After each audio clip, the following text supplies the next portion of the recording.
Um, Hello, folks. It's Charlie in Westeros here, and I am back once again with another discussion video surrounding A Song of Ice and Fire in Game of Thrones. And I am back today with Bilal after, how many months has it been? 6 months? 7 months? It's almost the next summer now, so yeah. Yeah, I think, was it November or was it the summer? I thought it was like October or something. I remember like it being that. warmer, but that could just be me. Maybe it definitely was warmer, that's Nice for to be sure. back, though. Yeah. It is. It's for sure. It's nice to have you back. Thanks. Today, what we are going to be doing is we're going to be discussing two topics. I'll probably keep them both in the same video, but if one of the topics becomes too long, then maybe I'll separate them. The first topic and the main topic we want to discuss is the Ice Dragon short story or book by George R.R. Martin, as well as the presence of an ice dragon or the possibility of the presence of an ice dragon in the A Song of Ice and Fire universe. Yeah. I lent this book to Bilal. He's read it for the last few days, and Yeah. I think he has quite a few thoughts on it. I do, yeah. I hope. Yeah, you do. Yeah. Good. But, yeah, so we're going to talk about the Ice Dragon first, and then second of all, we're going to discuss the new Sansa / Elaine Stone chapter that came out, I think, a couple weeks ago. Yeah. And that I don't have as much to say about, but I do have a few thoughts on that, so we'll get to that when we get to that. So first and foremost, let's talk about the Ice Dragon. I think the first thing we should do when we discuss this topic is perhaps give an overview. Sure. Oh, before I forget, this video contains spoilers. I've already posted a spoiler-free review of the Ice Dragon, which you guys can check out in the information section below. So if you are not here for spoiler content, go away and go to that video, or just leave this video entirely. Yeah. But yeah, so first let's just go through discussing the story of the Ice Dragon. So it came out in 1980, if I recall, by George R. R. Martin, of course.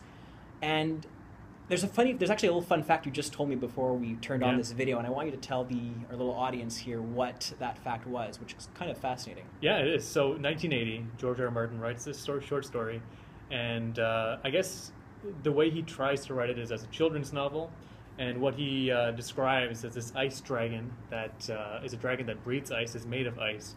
And apparently, according to him, he's the first person who came up with the idea of an ice dragon in 1980. So until then, there were just the fire dragons that we all know about from before. Yeah. That's pretty cool. Mm-hmm. And actually, I kind of want to look up I kind of want to look that up on the internet and see if there's any like evidence of an ice dragon before that. But there's probably not, because I've never actually heard of an ice dragon outside of the mythology of A Song of Ice and Fire. I'm pretty sure. No, that's not true. Yu-Gi-Oh, but that doesn't really count since that's Blue like Eyes an White anime. Dragon? Yeah, that's right. The Blue Eyes White Dragon. That's an ice dragon, right? I have no idea. I just know that name from somewhere. Yeah. I feel like it would be an ice dragon, or maybe not. I don't know. Anyway, I'm getting sidetracked. Yeah. Just to talk about the Ice Dragon short story, basically it follows the tale of a little girl named Adara who was born during what seems to be the long winter from A Song of Ice and Fire. At least that's what it comes across as when I was reading the book. Talks about how she's a little girl who's very, very, not reclusive, but very cold, both emotionally and in terms of her physical characteristics. Like, she doesn't really emit heat. She's pale. She's very pale, yes. In many ways, she kind of reminded me of, like, a pseudo-Daenerys in some ways. we can get into that. We can get into that when that comes up, of course. But she's a little girl. I think they talk about her birth and how her mother died when she gave birth to her, and how and she was born during the long winter, it seems, because they talk about how the cold kind of emerged into the room and went into the womb of the mother as she gave birth to Adara, killing the mother in order for Adara to live, basically. Yeah. And also, it was also said that the Ice Dragon was seen that night, on the night on which she was born, which is another interesting little fact to take note of. It basically follows her story from, I think, the age of 4, when she first encounters an ice dragon, and every year after that until eventually what happens is a group of dragon riders from another kingdom come and basically attack her little farm that she lives on. I'm giving the really, really rough version of the story, obviously, because there's a lot going on. There's two factions. There's a lot to discuss. But I got a quick version, basically, is that there's 3 dragon riders that come to attack the farm that she lives on. Her uncle, who's also a dragon rider, gets killed in this attack because he's been fighting wars and the dragon's a lot weaker. So Adara basically first tries to flee the area by flying her ice dragon to the far north where the ice dragons supposedly live, then changes her mind because she wants to rescue her father, who she hears crying. The ice dragon turns around, kills these 3 dragons and their dragon riders, and basically the ice dragon seems to perish, just disappearing and into like what looks like a little puddle of really cool water near the farmhouse. And Adara basically at that point loses her cold nature and becomes a regular, warm, summery child like all the other kids or people of the land in which she inhabits. So that was the really, I guess, the quick version of the story. I don't know if there's anything you want to add to that quick synopsis, or I guess I mean it's a short story for kids, but there's a backdrop of this war going on. Mm-hmm. So as Charlie mentioned, that there are dragon riders on both sides. So there's dozens of dragon riders on both sides, and they fight each other over time. And these foreign dragon riders, the enemy, somehow start winning the war, and that's why there's only 3 dragon riders left on the enemy side, and I think 3 left on Adara's uncle's side, and then everyone dies off except for 3 on the enemy side, and the ice dragon actually attacks them, kills the 3, and then the ice dragon perishes in the process, as Charlie mentioned, and dies and becomes a cool pool of water. I guess the first thing I can mention just off of that little description is what I found interesting was the fact that the ice dragon seems very connected to Adara as a person. Like the ice dragon, its very life seems to be the thing that keeps Adara the way she is. It maintains her icy nature. Right. And it's when the ice dragon dies that she kind of loses that cool nature. Sure. Unless, of course, it's the other way around. Maybe Adara is the one who kind of creates the ice dragon through her icy magic and maybe loses it with the destruction, maybe with her first experiencing true emotion, maybe. I don't know. There's a bit of reaching there. There's a lot of questions that kind of come out to me when I think about the short story of the ice dragon.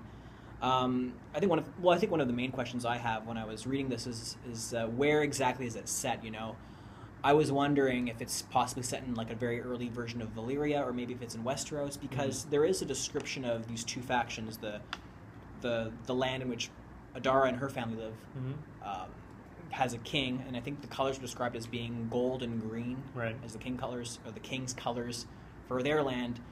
And of course, they have dragon riders who ride dragons in the same way that dragon riders in the Song of Ice and Fire seem to ride their dragons, you know, with whips, and there's no horn mentioned, but there is like the image of the whip controlling dragons is something that comes up in the short story and in A Song of Ice and Fire. So I was wondering if maybe this is an early version of Valyria, maybe one of the early city-states that would come to form Valyria before it rose to power. In many ways, you know how medieval kingdoms kind of emerged with many small little, not counties, but like smaller kingdoms which were warring with each other until one of them kind of emerged as the strongest kingdom in the region and forged either a greater kingdom or an empire. I was kind of wondering if that's a similar thing that's going on here. Definitely the description of the inhabitants of this land isn't clear cut. I mean, there's her sister, Adara's older sister, who's described as being freckled with blonde hair, and that doesn't necessarily sound like a typical description of a Valyrian with the purple eyes and the white hair. Yeah. So that was one of the things that kind of made me wonder maybe it's not Valyria, but of course maybe this is a time before Valyria really encapsulated that magic, which maybe might have transformed the people of Valyria itself, or maybe it's a land in Westeros that had a lot of dragon riders there, and maybe they just left because there's descriptions in the book. What's it called? Not the History of Ice and Fire. The World of Ice and Fire, where there's certain structures in Westeros that kind of resemble Valyrian structures. They resemble some kind of early civilization present in parts of Westeros. So I was kind of wondering maybe that's some form of early Valyrian civilization present in Westeros, and this is the story of the Ice Dragon is how this is kind of being manifested, if that makes any sense. Well, I feel like you're starting with the premise that this is taking place in the world of A Song of Ice and Fire. Yeah. And I don't think that's necessarily true. Okay. Well, I don't think that we should begin by saying that, because we don't know for sure, right? We don't know for sure that this story is set in the world of Ice and Fire. Well, the reason why I say that is because I think some of the publishers for George R. R. Martin said that this was canon to A Song of Ice and Fire. Right, I think you did mention that to me before, and I can see why they would say that, because I think the mythology is there, but I feel like there's too many discrepancies. For once, so Adara waits for winter every year, which is her birthday. Yeah. Right? And seasons in the world of Ice and Fire do not happen every year. They don't change every year. There are years of winter and then years of summer. So since she waits for her birthday every year for winter to come, it can't be the same world in that sense, unless it's describing it from a child's point of view, in which case we're not really sure. Another thing is that I feel like for this to be true, then since both sides have to be dragon riders, Yeah. then they both have to be Targaryens, or Targaryen lineages, or I guess Valyrian lineages. And we're not sure where in early Valyria there would be snow. Well, I mean, if it was a long winter, because they kind of describe an event that's very similar to the long winter, the long night. Sorry, the long night. They describe it as a very cold winter. Yeah, wasn't it described as long as well, or am I just making that up right now? Well, a long winter could also be like an extra 2 months. Okay, but also, well, you bring up the idea that the time seems to be a bit different in terms of the winters for this world seem very Earth-like in the sense that they come at the same time every year. It could also be that maybe the seasons in Westeros and Essos have changed gradually with time. Maybe they've expanded and decreased. I mean, that's very true. Yeah. Or also, we could just be overlooking the simple fact that maybe because this book was written in 1980, long before A Song of Ice and Fire was written, certain points weren't quite as clear cut then, or didn't become as clear cut then as they became later on when A Song of Ice and Fire came out. Well, I consider it something point of the seasons. I consider it as like a practice run for him to create the world. Yeah. Maybe like a beta testing or a beta version. I think so. Yeah. So I mean, I'm of the camp that says it's not in the same world. Okay, interesting. But they do mention some things that kind of come into play with A World of Ice and Fire, or A Song of Ice and Fire, in that, like the King's Highway is mentioned a couple times. Yeah. And it's kind of described as the King's Road. I mean, we do know that exists in A Song of Ice and Fire. And the two colors kind of make sense, the green and gold versus red and black. Those make sense in terms of the greens and blacks in the Targaryen, although that is way later on. Yeah. And from what I can recall, there aren't any Targaryens that live in the north, or there aren't any Valyrians that live in the north. No, that's also the thing, which is why I kind of brought up the ancient history aspect of maybe there being Valyrians, maybe even further back and not in Westeros, right?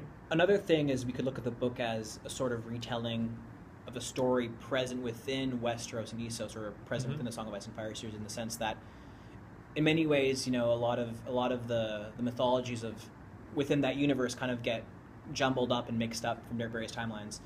We could look at this book as kind of being a story from that universe, in the sense that maybe there's like an old Nan character telling this story to her kids or grandkids or wards or whatever. And that is and true, describing right? many different periods or time periods and events into one sequence. Right. Like you mentioned, the colors, obviously the greens and golds and the blacks and reds, and the fact that there's kings versus kings and dragon riders. These are all different elements that are present within Westerosi / Essosi societies. But they seem to be conflated they seem to be originating from different time periods. So maybe we have to take the story as a story based around certain legends that took place from different time periods. And I can believe that. That makes sense. Old Nan does, at least it's not mentioned directly, but Jon recalls in A Dance with Dragons that Old Nan has a story about an ice dragon that she tells him when the kids were younger. That's right. Right. I think you have some quotes from the I have some itself, quotes, right? yeah. I wrote one here. The wind was gusting cold as the breath of the ice dragon in the tales of Old Nan. The tales Old Nan had told when Jon was a boy. Right, so that is from Dance with Dragons. That is from Dance with Dragons, that's correct, yeah. Because most of the quotes about this ice dragon kind of get mentioned in A Dance with Dragons. And we'll get to the mention of the ice dragon in A Song of Ice and Fire, but it seems to mostly get brought up in terms of the ice dragon being a constellation of stars to find the north. Right. But before we get to that, sure. The only reason why I kind of bring up the ice dragon they bring up this idea of the ice dragon possibly being a legend created within the Song of Ice and Fire universe, or present it, or we can look at it that way, is because when you read the World of Ice and Fire book, there's a lot of, like, the maesters who narrate the stories in the World of Ice and Fire kind of present a lot of the early mythology of Westeros through these, they talk about, the first king of the Reach, for example, or the first king of not Highgarden, that land. Was that the Reach? That was the Reach. Yeah, the Reach. Garth Greenseer, but then the narrator or the maester writing the story will preface that, or right underneath saying, keep in mind, this is so long ago, they might not have actually viewed him as a king. Maybe he was a regular man who came across the channel, or who came across the fork, not the fork, the Dornish arm, the thing that got broken up. The marshes? See, the broken arm. The broken arm, yeah. Is it the broken arm? The Stepstones. The Stepstones is what they're called now, yeah. Yeah, that whole landmass. Basically kind of explaining, like trying to distinguish legend from fact in a sense. So That's kind of where I was going when I'm talking about the ice dragon, Right. Seen in that sense. But I don't know. I'm still leaning towards thinking that George R. Martin might not have originally intended for it to be part of A Song of Ice and Fire, but maybe later on has been changing his mind because of the increased mentions of an ice dragon in The Song of Ice and Fire universe and series in general. Mm-hmm. So I don't know if you have anything more to say about the book specifically. No, I think we went through a synopsis. We could say that I agree with you that it could be part of the mythology of the world. Yeah. As opposed to actually an ice dragon being part of the magic in the book series itself. Like this actually being an event that definitely took place at this time, and this is what happened exactly, and this is in Valyria, or rather like some kind of legend that was created within it. Right. Okay. And I definitely think that's a very strong possibility as well. Mm-hmm. You know, Yeah. it could kind of be viewed that way. Right. And definitely the world of Ice and Fire does talk about the ice dragon, but Yeah. But let's talk about the ice dragon in one of the other source materials we have Sure. from the series. Do you want to talk about how it's presented in A Song of Ice and Fire, since we brought up Old Nan's story? Yeah, so it is mentioned a few times. I believe it's mentioned as a series of constellation, or a single constellation that people are to follow to go north. Yeah, that's right. I think Osha mentions to Bran to follow the ice dragon when he's going north. Mm-hmm. And I also think that other than it being a star, Jon Snow mentions it a few times. Mm-hmm. One of the quotes that Charlie just read was from Jon Snow's chapter in A Dance with Dragons. And he also has a couple other quotes. One of them is, "The road beneath the wall was as dark and cold as the belly of an ice dragon, and as twisty as a serpent." So the road beneath the wall described kind of comparable to an ice dragon's stomach. And another one, "The wind was blowing from the east along the wall, cold as the breath of an ice dragon." In the tales Old Nan used to tell. So, 3 references to the ice dragon. It seems kind of strange to have 3 references all of a sudden in Jon's chapters. But I think that's just George R. R. Martin being playful with his wording. Yeah. It could be. It could totally be, but it could also kind of emphasize the idea that there is a legend of an ice dragon in The Song of Ice and Fire itself. You know? Yeah. I think it was also mentioned that the way the constellation looks is that the eye of the ice dragon faces north, whereas the tail is kind of south, because I think Sam and Gilly, when they're escaping Craster's Keep, are trying to follow the tail of the ice dragon constellation to get back to the wall. In terms of A Song of Ice and Fire, I don't think it's mentioned elsewhere, although it is mentioned once in Dunk and Egg when they're going to the Steadfast, the Sworn Sword, I think. Okay. I don't remember the specific context of that, but it is mentioned that small story as well. So it is present in a few other of the short stories written by, or a few of the other Song of Ice and Fire canon stories written by George R. R. Martin. But it's true; it doesn't seem to be presented in any other clear-cut sense. They never really talk about the ice dragon in A Song of Ice and Fire books itself as being a live creature or book, or live creature or animal that's around the world. Yeah. But they do talk about in the World of Ice and Fire. Right, the compendium. The compendium. So I think we can jump onto that subtopic. Sure. Of that. I don't know if you have any notes on that, or I do. No, I don't. But you can go for it. No, basically just talks about how, in the Shivering Sea section of the book, that it talks for a great length about how the ice dragon supposedly lives in the coldest region of the known world, like far, far north of the land, like north of Essos. I forget, like I should really make clear notes. You're talking about the sea. The Shivering Sea, that Shivering Westeros. Yeah. And then there's the land of Forever Winter, or some, or land of Always Winter. Yeah, I think that's what it's called. Right, north of Westeros, right? Yeah, exactly. Yeah. Far, far north. They talk about how that's where the ice dragons supposedly are from, and there's descriptions of humans, of how cold it is up north, that humans in a heartbeat get turned to ice blocks, and that's kind of a way to explain that they're actually being killed by ice dragons, if I recall correctly. And there's also testimony in the World of Ice and Fire where there's a bunch of houses who are said to have seen ice dragons up far north. In terms of the World of Ice and Fire and what kind of struck out for me with respect to the ice dragon short story is that the World of Ice and Fire describes the ice dragons as being 3 times the size of Balerion the Black Dread, which is the largest known dragon, which is kind of scary in a weird way. Because when I go back to look at the ice dragon short story, I wrote down here that they give a description of that ice dragon that Adara flies on. She says that the ice dragon was large, half again the size of the scaled green war dragons that Adara's uncle and his fellows flew. and which were large enough but really small compared to the ice dragon itself, which kind of shows that the ice dragon is a very, very massive creature. Right. And there's some consistency between the world of Ice and Fire and, I mean, the short story that was written much further, I mean, much in the past. Exactly. And that kind of started to me this size discrepancy, the fact that, there's a consistency that's stating that the ice dragon is a very huge creature. Right, yeah. I don't know if maybe the sizes match up because Valerian the Black Dread is, granted it was only one dragon, and that was under the Targaryens that we're talking about. There might have been even bigger dragons in the Valyrian time, so we don't really know necessarily, but it does go to show that, at least relatively speaking, the ice dragons are supposed to be a lot larger than regular dragons in the universe of A Song of Ice and Fire. Right. Also, I'll also mention one more thing where they talk about the ice dragon in the Telltale game series. Now, the Telltale game series is a little bit more canon to the TV show, I would say, and I don't think the ice dragon ever gets mentioned in the TV show itself. Not that I can recall. Not that I can recall either. Basically what happens is in the Telltale games, it comes up, so far it's come up in 2 chapters, well, really just one, but there is a chapter that's supposed to come out later on in 2015 literally called The Ice Dragon. It's the 6th and final episode of that little book. It's almost like it plays like a book series almost, except where you make your own decisions. It's not really an action game, so to speak. It's more of like a follow the quest of this hero, but it's more about the journey and reading what happens. That gets you engaged in the game. But in the 3rd episode of this game, called The Sword in the Darkness, maybe I should give a quick synopsis of the game. Sure. Maybe. Yeah.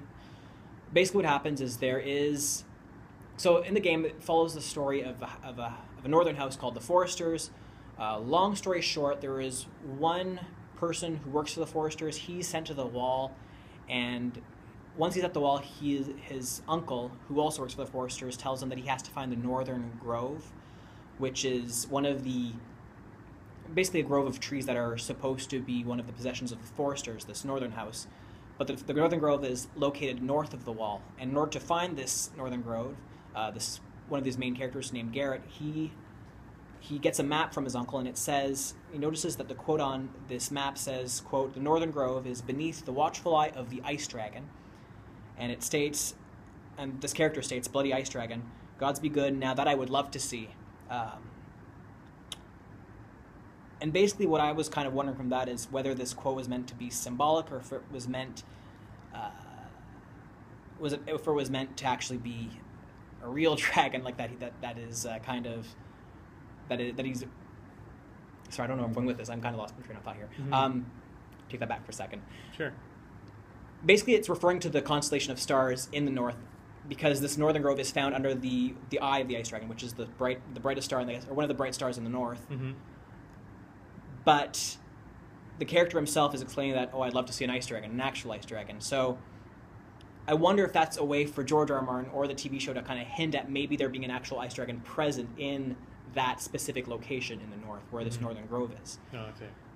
Or maybe if the Glovers had some, or not the Glovers, the Foresters have some kind of connection to an ice dragon that far north.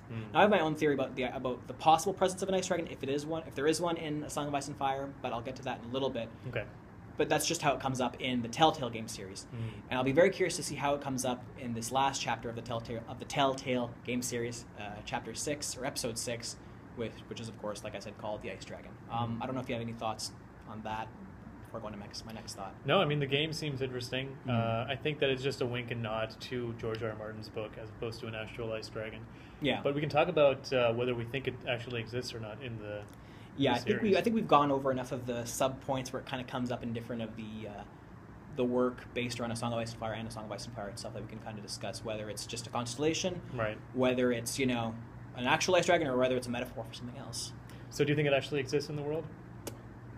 Okay, for a long time. Okay, where to start this off? For a long time, I know a lot of other fellow Game of Thrones or A Song of Ice and Fire theorists on YouTube have kind of talked about there actually being an ice dragon. I know James Johnson, one of my fellow YouTubers, is really, if I recall correctly, he believes in the ice dragon actually existing, and so does LaDonna. I don't quite remember. I didn't really see any of the videos. I know Barr and Tony Teflon and a few others have made videos of the ice dragon. I haven't really viewed theirs yet because I kind of want to save that. I want to save the information so I can kind of make my own opinion before I look at other people's opinions. So I try anyway. So I don't know what their thoughts are, but I'm leaning towards saying. See, I used to be completely no. There's no way there's gonna be an ice dragon. Now I'm a little bit on the fence. Okay. I've heard people talk. I've heard when I've heard the discussion about the ice dragon, I've heard people talk about it being a metaphor for Jon Snow because the dragon is, a fire-breathing creature, but an ice dragon kind of implies that there's that it's not. Well, obviously it's not that, which is kind of like Jon Snow. He's born of a Stark, the northern cold Starks, with an actual dragon blood, the Targaryens, fire-breathing dragon. So that kind of implies, the ice dragon. It's almost like a Song of Ice and Fire. Exactly, and it's almost like a weird oxymoron in a sense. Yeah. Jon Snow is an ice dragon. He's supposed to be this fire-breathing creature from the south, but he's icy cold. I mean, that might be nice with like conceptual symmetry between like fire-breathing dragons and then the ice dragon. Exactly. North. Yeah. And although that's nice, I feel like George R. R. Martin goes out of his way often to subvert people's opinions.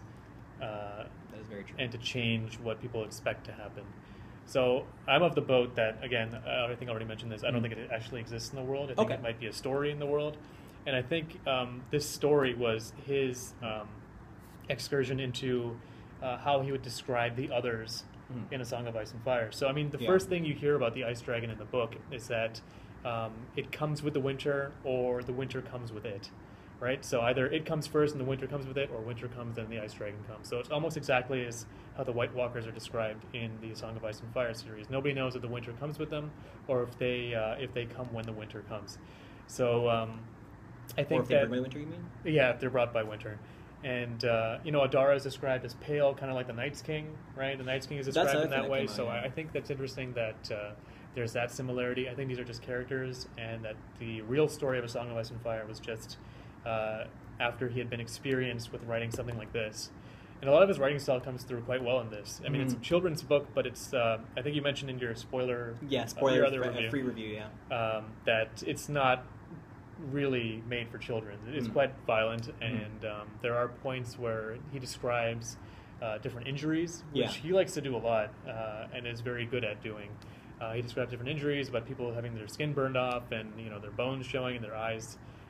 These very gory things that you wouldn't normally find in a children's book, maybe. Right. But it's a short story, and I think it's really interesting that the ice dragon is brought up.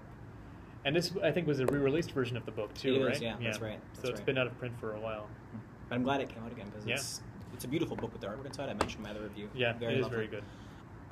Just to touch off of your point, so do you think there's no way that the ice dragon could come up again, other than as the constellation, but it couldn't come up maybe in terms of referring to Jon Snow himself?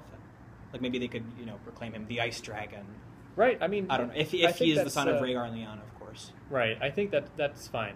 Okay. But as an actual creature, I don't think so. I think that's coming out of left field, and there's no build up to it. Yeah. See, my thought on the presence of an ice dragon, if there is one, and I think this kind of touches a little bit on what James Johnson has said before, and maybe I'm being influenced by him a little bit here, but I've kind of imagined the ice dragon as not literally a creature that is born from from eggs and hatches. I kind of imagine it literally being a creature that is magically created from like maybe a really powerful magician or magic source, like maybe, for example, Bran in the far north as the on the Green Seer throne. Maybe there's this constant discussion about Bran one day flying. There's the Three-Eyed Raven always says you'll never walk again, but you will fly, and people have always said, oh, he's going to fly a dragon, he's going to warg into a dragon. Well, what if Bran doesn't warg into a dragon? What if he maybe is somehow able to materialize a body of water to create an ice dragon, and that kind of becomes his presence or his flying legacy in The Song of Ice and Fire? Right. That's the one thing where I was kind of imagining maybe they could go in that direction where Bran, via his powers with that he gains from the Green Seer throne, assuming, actually irrespective of what side he quote unquote stays on, whether he's whether the Green Seer throne is going to help. He's going to have him fight with the White Walkers or whatever, or bring down the wall. There's a lot of theories about that out there.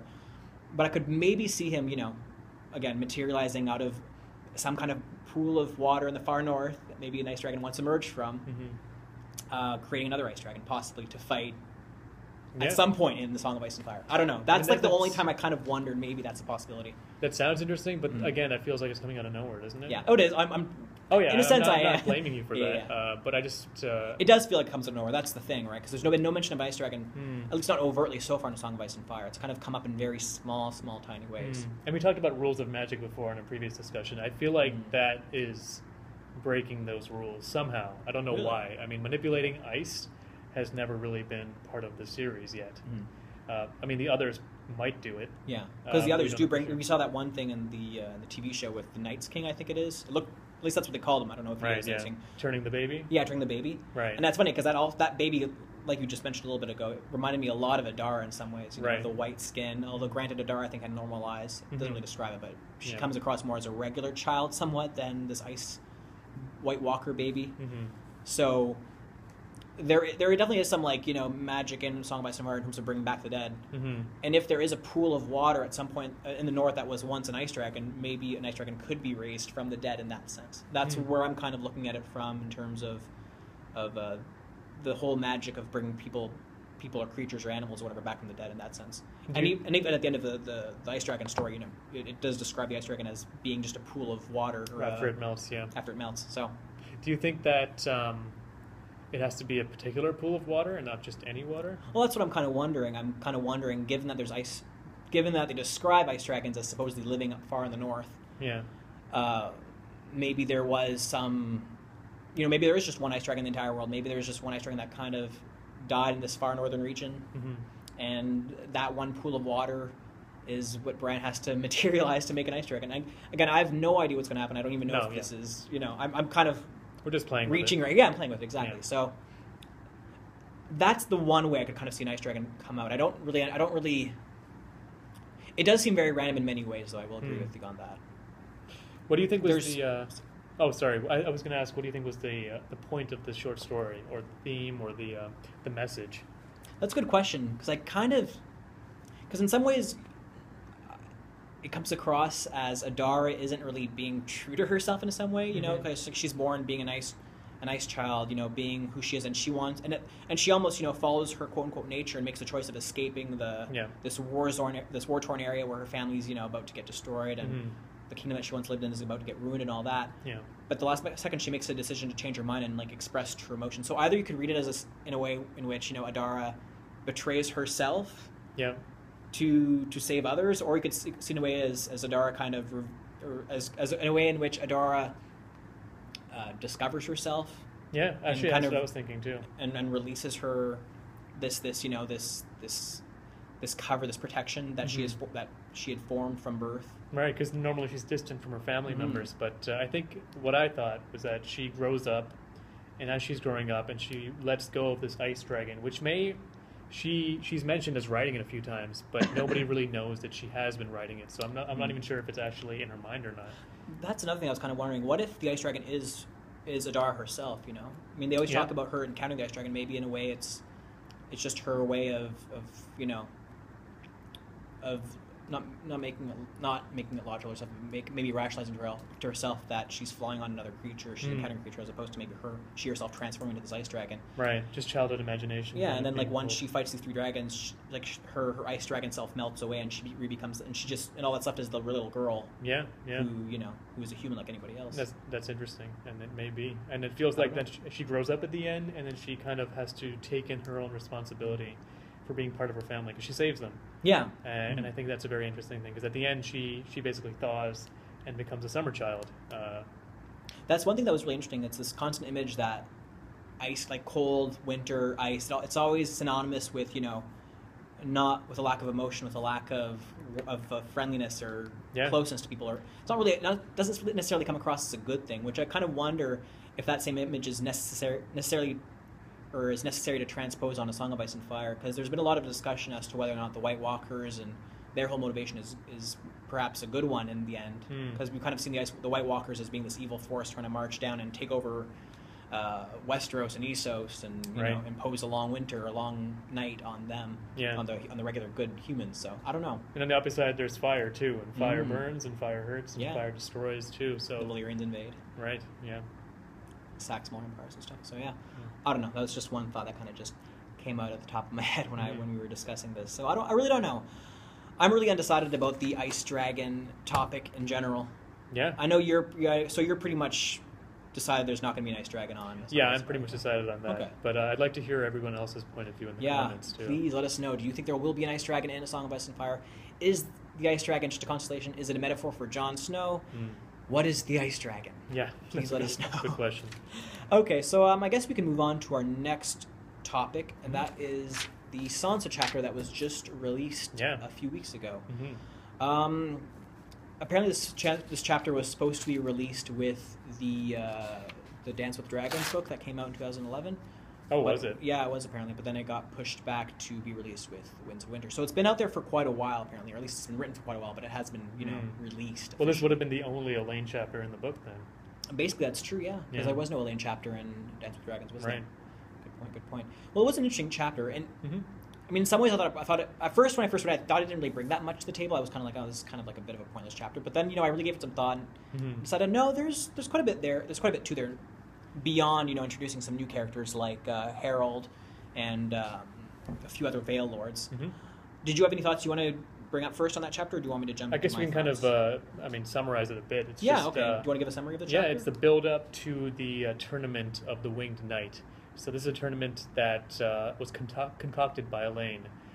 She basically tells her father, the Lord Protector of the Vale, Peter Baelish, this idea to have a tournament to see who could be the guardians of Sweet Robin. Sweet Robert. Yeah. Sweet Robin. No, Sweet Robin. Yeah, that is his name, right? Yeah. Robin Arryn. Robin Arryn.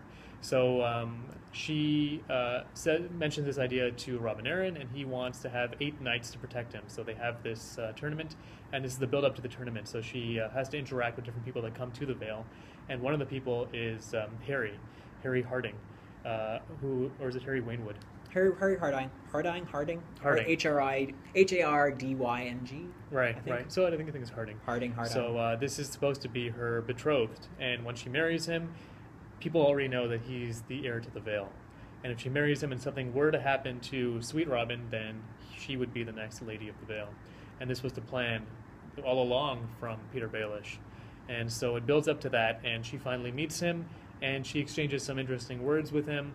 And over time, she shows some agency and some charm and wit, and she gets under his skin.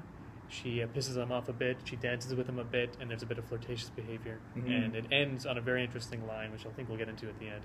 But it's something of an interesting chapter where Elaine basically gets to live the fairy tales that she's always wanted to live. In a really interesting way, and she definitely pulled a few Marjorie cards there, too. True, yeah. She reminded me a lot of Marjorie when she was giving her banter to Harold. Yeah. Harold. I think that was a really good summary. I think the biggest thing for me that came out is just how much, and you can tell me if you think I'm wrong here, but it reminded me so much. Okay, her dynamic, Sansa's dynamic, or Elaine's dynamic with Robin Arryn and Sir Harold was so reminiscent of Catelyn's dynamic with Peter Baelish and what's his Brandon? Name? Brandon Stark. Yeah, didn't you find? Oh yeah, you know what? That's very true. Like we have a young woman with 2 polarized suitors in a sense. The strong, handsome, virile, powerful, brash, and maybe somewhat dumb knight that comes across in Sir Harold as well as in Brandon Stark. Because in some ways they're very similar. Like we have Brandon Stark, who's described as being a womanizer as well in his day. Yeah. And Sir Harold here as, he's expecting a second daughter from another woman. Yeah. So he gets around a little bit. And then they're kind of polarized, or they're pitted against this weak, ineffective boy figure who is also pinning for the young, beautiful noblewoman's heart. And this is kind of found in Sweet Robin to Sansa as Peter Baelish was to Catelyn. Right. And this whole chapter we kind of get Robin talking to Sansa, being like, "Oh, I want to marry you, like I love you," and she kind of gives him this talk. "Oh, don't say that way. I'm a bastard. I'm not worthy of you, etc., etc. Like I'm not worthy." And whereas she certainly goes the Marjorie Tyrell route when she talks to Sir Harold, being very double-handed in terms of flirtate. Like she flirts with him, but in a double-sided compliment kind of way, if that makes sense. She insults him but compliments him at the same time, or kind of flirts with them through her insults, which is very interesting. And I really do wonder how much the way she looks at Robin Arryn is similar to how Catelyn might have viewed Peter Baelish when she was young. I wonder maybe if because Peter Baelish declared his love to Catelyn, but I wonder how much she kind of was like, "Oh, don't be silly, you're not for me," kind of treating him like a baby in a sense. Yeah. And I thought that was really fascinating because, well, I wonder if this isn't just a retelling of the whole story of whether or not the daughter can learn from the mistakes of the mother, or if maybe history is doomed to repeat itself. And I also thought it was interesting because I wonder, given that Peter Baelish wants to have Robin Arryn killed, it's very interesting because it's almost like he's killing himself in a sense, I think based on that interaction. Because why? Yeah.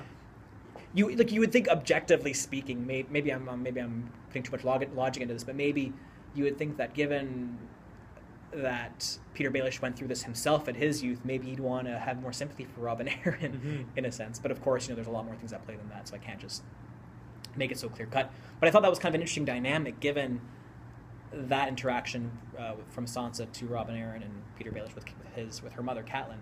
Well, first off, I think that's a brilliant, astute observation. Right? Yeah. And, I feel like the way he wants to get rid of Robin Arryn is almost like trying to get rid of his past. He doesn't want to remember himself as that weak, ineffectual guy. That it's like he's looking at spurned. himself when he sees Robin Arryn, I think. And that's very cool. That's a very interesting observation, yeah. That's the biggest thing that came out to me from this chapter, the whole interaction from Sansa to Sweet Robin and Sansa to Harold. Right, yeah. And I do wonder, will she be forced to one day make this decision? Will she have to kill when the time comes for her to kill Robin Arryn, will she, or not her, she herself kill Robin Arryn, but when she'll really have to decide whether or not Robin Arryn lives, in a sense. Yeah. Not that it's her decision, but I think she does have a large role to play in that. I wonder if she's going to, surprise everyone and say, no, like, I'm marrying Robin Arryn. I'm not going to do the same mistakes as my mother did so long ago.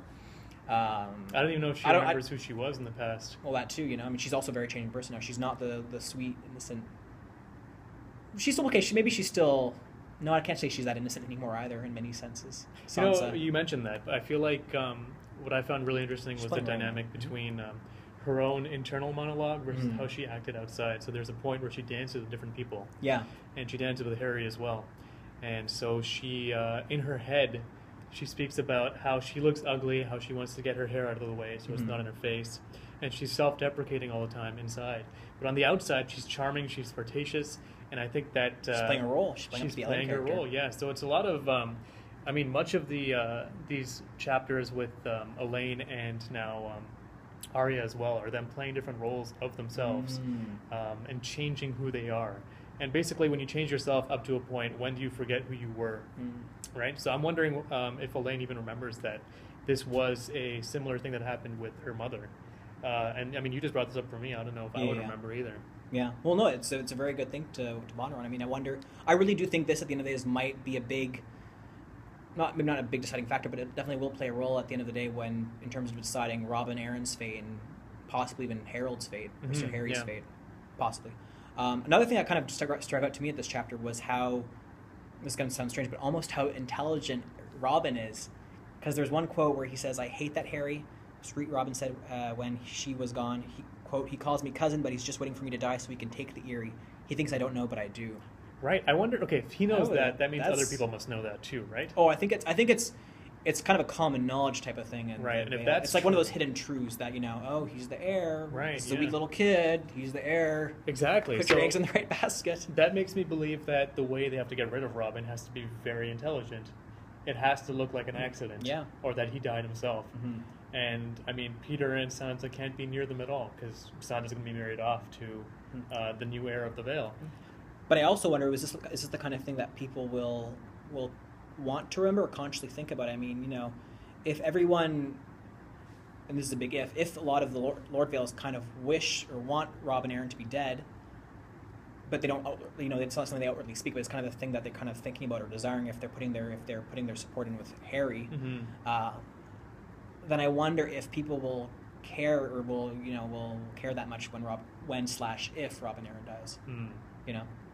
I don't know. It's a very interesting dynamic. I almost feel like if all these Vale Lords are putting in their support with Harry and are kind of relinquishing their, not overtly relinquishing their support for Robin Arryn, but kind of, there's a bit of wishful thinking there, it seems, with a lot of the Lord Vales, that he doesn't need to live. Then it almost feels like Sansa's is possibly, or could possibly come one day, that one person who decides Robin Arryn's fate, or will really have a say in terms of whether he lives or dies. Right. Assuming he doesn't die, of course, of natural causes. But I think it would be really interesting if Robin Arryn actually grows up to become a badass. That's something I think would be really cool in the story. But do you think he'll get to live that long? I don't know. In this universe, there's so many people that die for the smallest reasons. But there have been greater men who have died in Song of Ice and Fire. There's probably been lesser men than Robin Arryn who've died in the Song of Ice and Fire. Very true. So who knows? Yeah. Who knows? It would be a really interesting twist, though, if Robin Arryn at the end of the day inherits the veil. Yeah, that's something I haven't really thought of, because we always saw him as so weak that he would die off, and that As Peter like is definitely not going to change that. It's not anytime soon, unless he does change his mind, but I don't think he's the type of person to change his mind. I think he's kind of jaded by his own past. So Right, and you can totally tell the way that Elaine has been taught by Peter to be charming and to be outwardly cunning. yeah, And she also mentions a couple times that this is the first place she's felt safe in a very long time. Actually, since her father had got his head chopped off. That's right. That's right. Another thing I thought was kind of cool from this chapter was there's a couple times where she talks about, Lord Baelish or Peter or whoever is going to be so proud of me when I did this. Oh, he's going to love this. Oh, he's going to really like when I did this. It's almost like she's trying to please him in many ways. She's like Igor, yeah. Yeah. Yeah, Igor, I guess you could look at it that way. But I kind of wonder if this isn't hinting at a potential, because there's been a lot of talk for this season. There's going to be something very, very contentious that's going to happen to Sansa, as well as in the next book, Winds of Winter. I wonder if maybe this is hinting at a possible rape scene with Peter Baelish and Sansa or something like that, or maybe she'll be forced to do something. That's a lot of people have mentioned that. I think James Johnson and LaDonna have both mentioned that, and that's something I would not be surprised Something if will that happen with Peter, you think?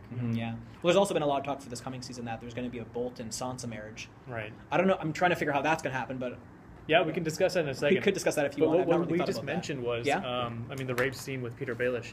There's one thing in the chapter that Sansa mentions, or Elaine mentions. Yeah. She says that Peter Baelish is not one to keep anything to chance, and I think that would be going too far for him. I think he's too intelligent to force himself onto Sansa, because he knows she's a player now. Yeah. He's trained her to be a player. Yeah. And I think that she would reveal a little bit more than... I mean, it's just my thoughts. Yeah. Maybe that wouldn't matter at all if she revealed it in that, misogynistic society that they live in. I don't know.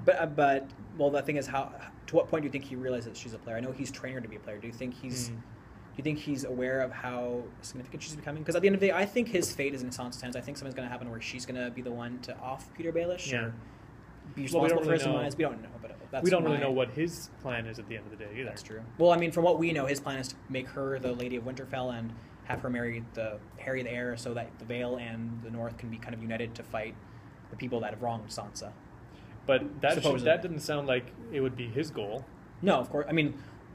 It seems like his goal would probably. I'm guessing, or maybe his goal would to take control from the chaos that kind of ensues from the destruction of Westeros. But who knows? Who knows what's going to happen?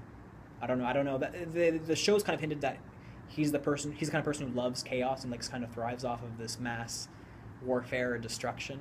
He is quite a bit more of a doofus in the show, though. Yeah, he makes some sillier mistakes. But I think that's because they put more time into viewing him. That's true. So, thinking about the show, what do you think this chapter means for the show? It looks like Sansa's in Winterfell in one of the trailers. Oh, does it actually? Yeah. Oh, I didn't notice that.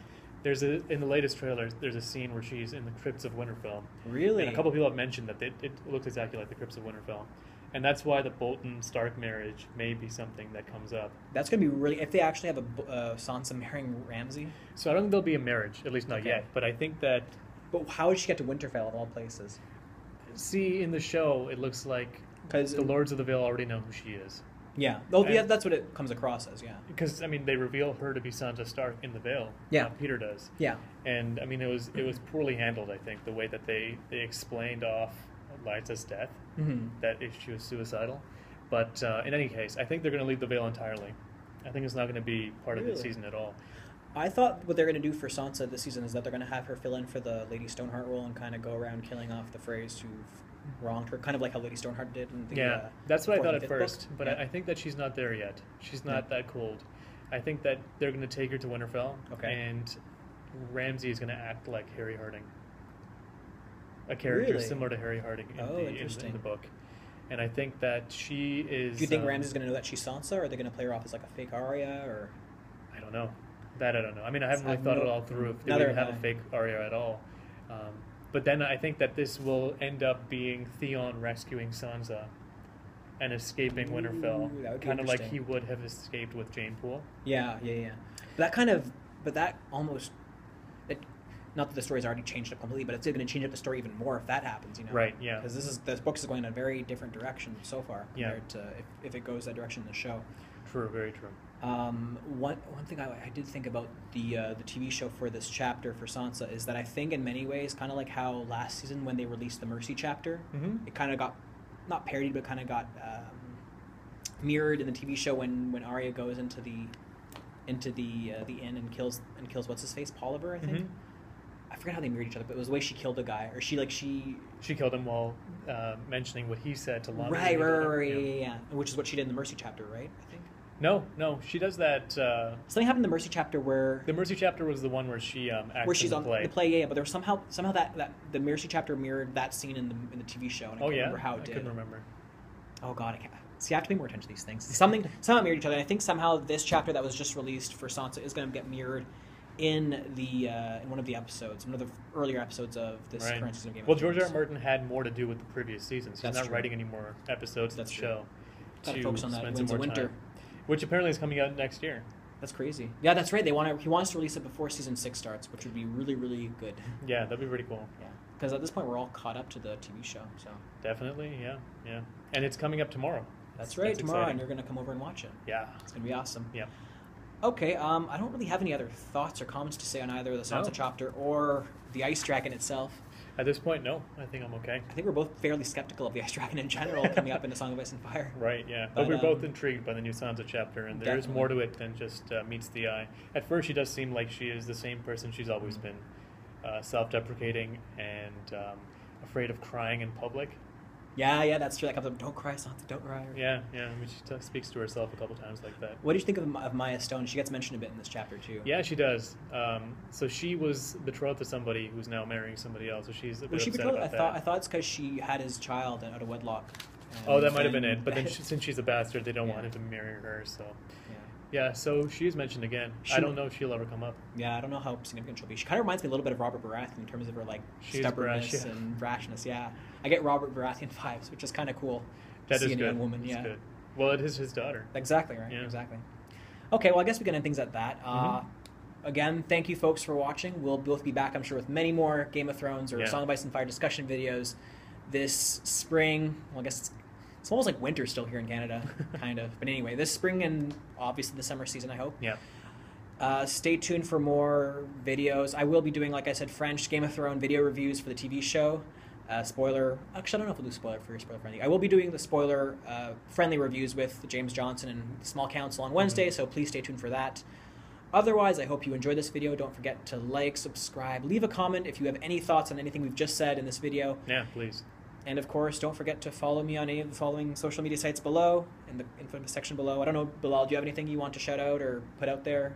No, I'm good to go. I'm usually not on any social media, so you'll find wise decision. Yeah. Alrighty, folks. Thank you again, and that's all for now. So we'll see you all very soon.